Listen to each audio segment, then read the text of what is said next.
Salut à tous, j'espère que vous allez bien. On se retrouve aujourd'hui pour une nouvelle vidéo. On va parler du match qui vient de se terminer entre le FC Barcelone et l'Athletic Bilbao, match qui avait lieu à San Mamés à 21h.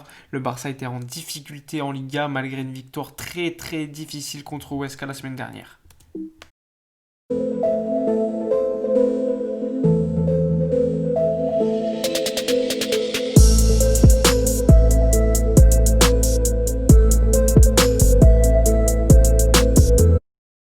Du match en lui-même, on va revenir sur la convocation d'équipe. Comme vous pouvez le voir, il n'y a pas énormément d'absences nouvelles. On connaît les absents comme d'habitude.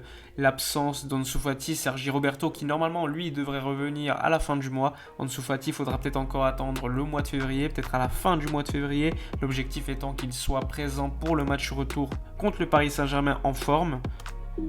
Gérard Piqué lui est également absent, tout comme Felipe Coutinho. Le retour de Samuel Umtiti et également le prêt officiel de Carles Alenia vers Getafe. Le salaire sera payé donc par le club de la banlieue de Madrid. Le Barça se débarrasse d'Alenia qui ne jouait pas forcément énormément cette saison, un peu comme Riqui Puig. Mais lui, Riqui Puig a plutôt préféré prolonger jusqu'en 2023 et normalement il devrait rester au club cet hiver. Décision plutôt étonnante puisque normalement la direction sportive et le président en intérim qui est Carles Tusquets ne devraient pas prendre telle décision. Mais bon, on sait comment ça se déroule au FC Barcelone, il y aura peut-être des plaintes de socios. Ce qu'il faut savoir, c'est que Carles Tusquets peut prendre des décisions, mais les seules décisions qu'il peut prendre, c'est seulement pour le bon fonctionnement du club. Or là, c'est pas du tout le cas, et donc des plaintes pourraient arriver assez rapidement. Enfin bref, après avoir dit cela, on va parler quand même du match, qui est quand même le plus important. Un match qui vient de se dérouler après de difficultés au niveau du jeu, on l'a vu contre Huesca, même si en première mi-temps ça avait été plutôt pas mal. Et là, avant de parler du match en lui-même, on va quand même revenir sur les 11 mis en place par les deux coachs, Marcelino d'un côté et Ronald Koeman de l'autre. Pas énormément de surprises au niveau de Ronald Koeman, il a installé un 4-2-3-1 avec Jordi Alba et Serginho Dest sur les côtés, Clément Lenglet Araujo en défense centrale, Marc-André ter Stegen au but. Le milieu de terrain, De Jong et Sergio Busquets qui enchaînent encore une fois, il est titulaire, même si dernièrement le niveau de Sergio Busquets est plutôt critiquable. Ensuite en numéro 10, a priori ça devrait être Pedri, à gauche Dembélé, à droite normalement Griezmann et devant Lionel Messi en faux numéro 9, même si on le sait ça va énormément bouger. Je pense que Griezmann et Messi vont essayer d'alterner énormément de postes. Pourquoi pas voir Pedri finalement sur le côté gauche? Pourquoi pas voir Dembélé à droite? Il y a énormément, avant le match, il y avait énormément de possibilités au niveau tactique avec cet effectif. Pas de Martin Braithwaite qui a enchaîné depuis déjà de longues semaines les matchs. Ça reste un 11 plutôt compétitif, même si, disons-le, le FC Barcelone pourrait mieux faire avec ce qu'il a sur le banc notamment. Je pense par exemple à l'absence d'un second pur ailier, parce que ce soit Pedri ou encore Antoine Griezmann, il faut le dire, c'est pas des ailiers.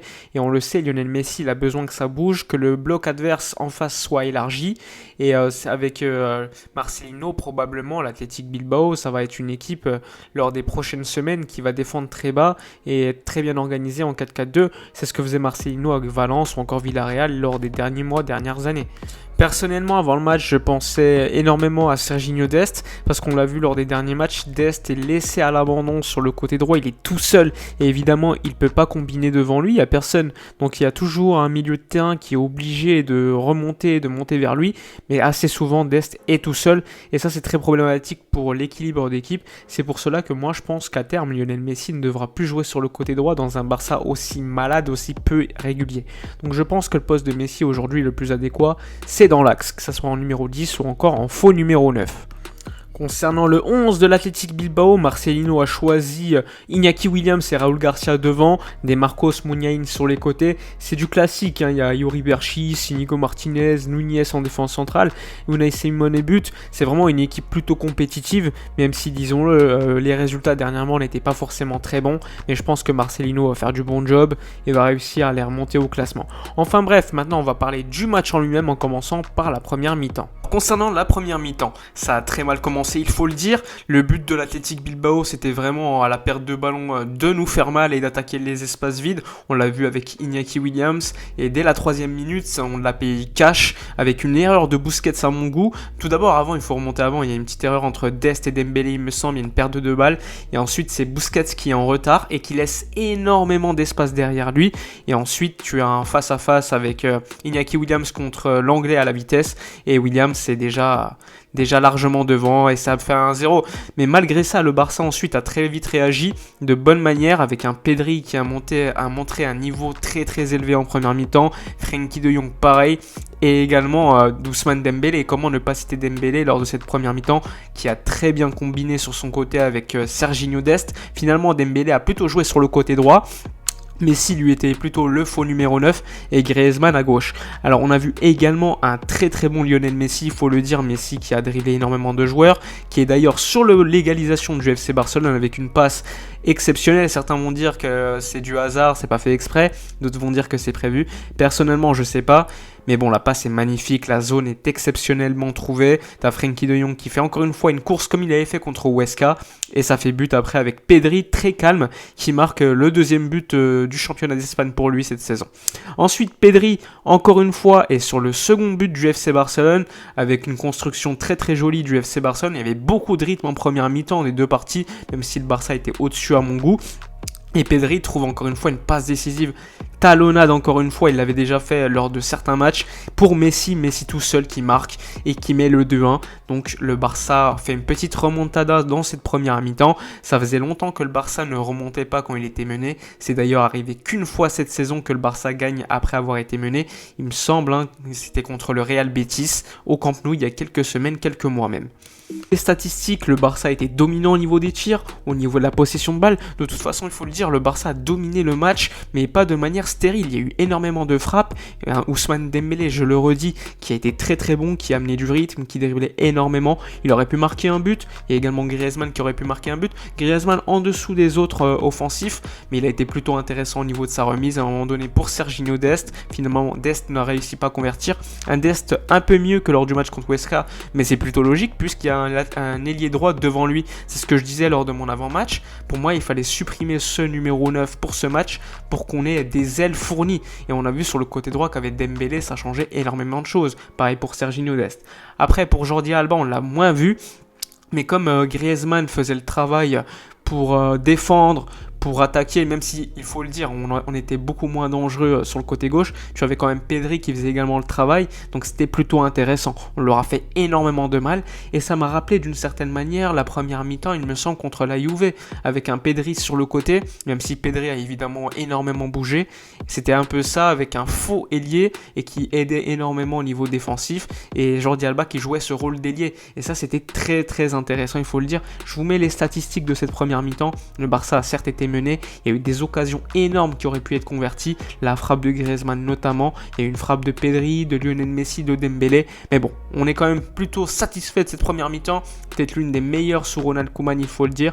Dites-moi dans les commentaires ce que vous en pensez. Alors sur la deuxième mi-temps, l'Athletic Bilbao est revenu pour attaquer, clairement ils étaient menés 2-1, c'est plutôt logique, ce qui automatiquement laisse énormément d'espace derrière le dos de leur défense. Le Barça a réussi à en profiter assez rapidement en marquant le troisième but avec encore une fois Lionel Messi. Très belle action, il faut dire encore une fois, Pedri, Alba, Griezmann passeur.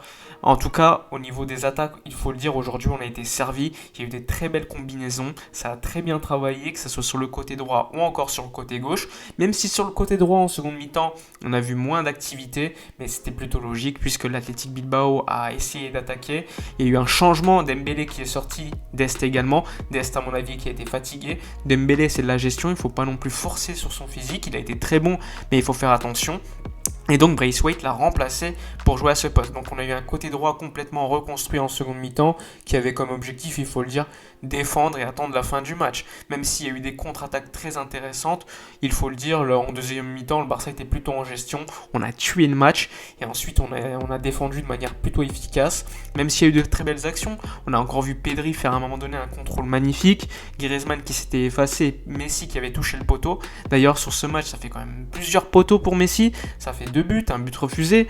Enfin, Messi a été quand même très très bon aujourd'hui dans le jeu, mais également au niveau de l'efficacité devant le but, il faut le dire. Au niveau défensif, j'ai trouvé le match plutôt correct, plutôt bon, même s'il y a toujours ces petits problèmes au niveau de la relance sur l'axe droit, avec Araujo ainsi que Dest qui parfois, quand il y a une pression, ils ont du mal à relancer de manière correcte. mais sinon globalement ça a été plutôt positif. Et également un Busquets qui a été moins en forme par rapport aux autres joueurs du milieu de terrain, que ce soit Pedri ou Frenkie de Jong. En deuxième mi-temps, on a moins vu Frenkie de Jong d'ailleurs, mais globalement très très satisfait de ce match contre l'Athletic Bilbao, il faut le dire. Plutôt satisfait, très content parce que ça faisait longtemps qu'on n'avait pas vu un Barça aussi régulier dans un même match. Sur le match entier, il faut le dire, on a largement dominé, je pense, sur 80-85 minutes. Ça a été plutôt plaisant. Il y a eu juste le début de match qui a été assez inquiétant. Mais globalement, une grosse victoire du FC Barcelone, ça fait plaisir. Enfin bref, n'hésitez pas à me dire dans les commentaires votre avis sur ce match, votre MVP. Ça va être très compliqué de trouver un homme du match. Personnellement, c'est Lionel Messi parce que le plus important, c'est de marquer, de mettre le ballon dans les cages, même s'il y a quand même une note très honorable pour Pedri, Dembélé ainsi que Frenkie de Jong. Dites-moi dans les commentaires votre avis sur ce match. N'oubliez pas comme d'habitude de liker, partager, commenter et vous abonner à la chaîne. Moi, je vous dis à la prochaine et d'ici là, comme d'habitude, portez-vous bien.